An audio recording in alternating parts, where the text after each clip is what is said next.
लिखने से क्या फायदा, एक आई लहर तो सब कुछ मिट जाएगा।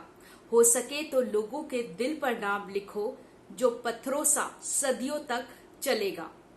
देश में जिस तरीके से नाम को लेकर सियासत चल रही है वो कुछ यही बयां कर रही है। 2024 की लहर तय करेगी कि आखिरकार लोगों के दिल पर किसका नाम लिखा रह जाएगा और किसके नाम पर रेत की धूल बैठ जाएगी। दरअसल पूरा मामला ये इस बार देश में हो रही सियासत को लेकर है, क्योंकि नेहरू मेमोरियल का नाम जिस तरीके से प्रधानमंत्री नरेंद्र मोदी की सरकार की ओर से बदला गया है वो कहीं ना कहीं ये बताने के लिए काफी है कि वाकई ही नाम बदलने से क्या सरकार के काम बदल जाएंगे, सरकार की सोच बदल जाएगी, सरकार की मंशा बदल जाएगी। क्या नाम बदलने से वाकई ही काम बन जाएगा? क्योंकि जिस तरीके से कांग्रेस की ओर से एक आरोप बीजेपी सरकार पर लगाया जा रहा है कि बीजेपी सरकार की ओर से ओछी राजनीति की जा रही है, वंशवाद की राजनीति, कहीं ना कहीं वंशवाद को लेकर आरोप बीजेपी सरकार की ओर से लगाए जा रही हैं कि एक परिवार की ओर से जो वंशवाद का सलीका चला आ रहा है उसको मिटाने की जो कोशिश है कहीं ना कहीं बीजेपी की ओर से की जा रही है।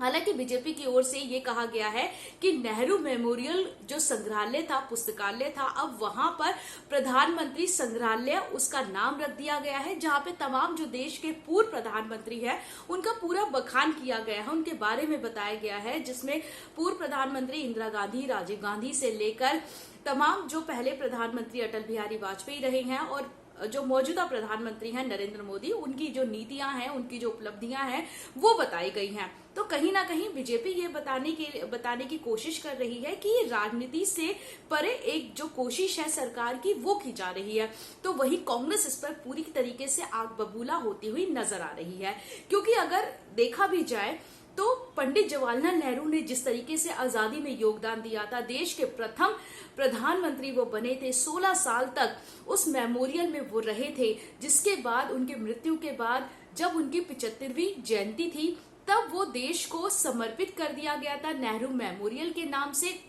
जहां पर वो 16 साल तक रहे थे, जहां पर उन्होंने 16 साल तक का समय बिताया था, एक घर की तरह वो वहां पर रहे थे। जिसके बाद उस पूरे एरिया को, जो पूरा एरिया था उस मेमोरियल, उसको संग्रहालय बना दिया गया था, पुस्तकालय बना दिया गया था, सरकारी तौर पर वहां पर काम होता था। लेकिन जिस तरीके से अब एक बार फिर से इस पूरे मुद्दे को लेकर राजनीति होती आ रही है वो बताने के लिए काफी है कि क्या हम राजनीति ही करते आएंगे या काम भी करेंगे, क्योंकि ऐसा पहली बार नहीं है जब किसी जगह का नाम बदला जा रहा है। बीजेपी की गवर्नमेंट हो या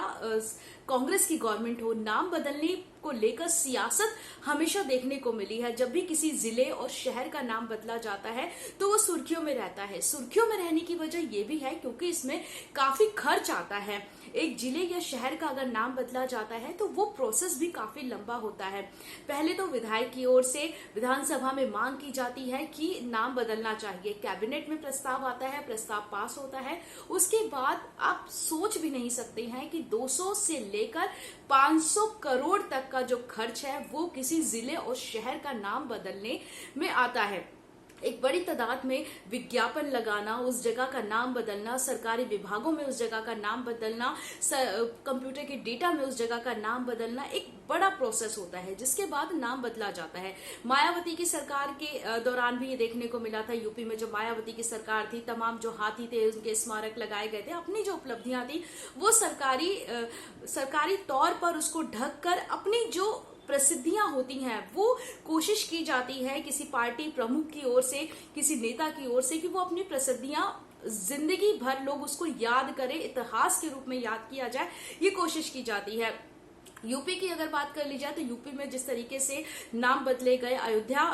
का एक नया नाम रखा गया, फैजाबाद का नाम बदलकर, और ऐसे ही कई जो नाम थे वो भी बदले गए। महाराष्ट्र की अगर बात कर ली जाए तो वहां पे औरंगाबाद का नाम संभाजी नगर रखा गया था। तो ऐसे में तमाम जो कोशिश है वो हर पार्टी की ओर से की जाती है, लेकिन पंडित जवाहरलाल नेहरू जो देश के प्रथम प्रधानमंत्री रहे हैं उसको लेकर कांग्रेस कहीं ना कहीं आग बबूला जरूर नजर आ रही है। अब इसको लेकर मिलकर ये देखना होगा कि वाकई ही नाम बदलने से सरकार का जो चेहरा है वो बदल जाएगा। सरकार की जो कोशिश है अपनी प्रसिद्धि, सरकारी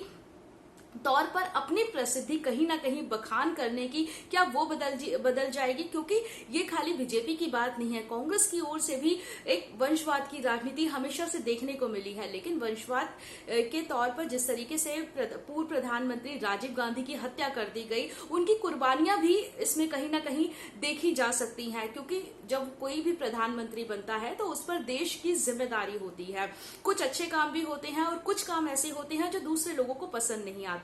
जिसका खामियाजा कहीं ना कहीं उस प्रधानमंत्री की ओर से भुगतना पड़ता है, जो कहीं ना कहीं गांधी नेहरू परिवार की ओर से देखने को मिला। और जिस तरीके से प्रधानमंत्री नरेंद्र मोदी की ओर से लगातार कांग्रेस के नेहरू गांधी परिवार पर निशाना साधा गया था, और ये भी लोकसभा में ये भी मुद्दा उठाया गया था प्रधानमंत्री नरेंद्र मोदी की ओर से कि जो एक विशेष परिवार है वो नेहरू सरनेम क्यों नहीं यूज करता है, गांधी सरनेम क्यों यूज करता है। तो ऐसे में लगातार हमारे देश में राजनीति तो देखने को मिलती है, लेकिन अब ये देखना ये होगा कि क्या नेहरू मेमोरियल का नाम बदलने से जो बीजेपी की ओर से कोशिश की गई है उसका क्या कुछ उसके राजनीति में मायने देखने को मिलते हैं।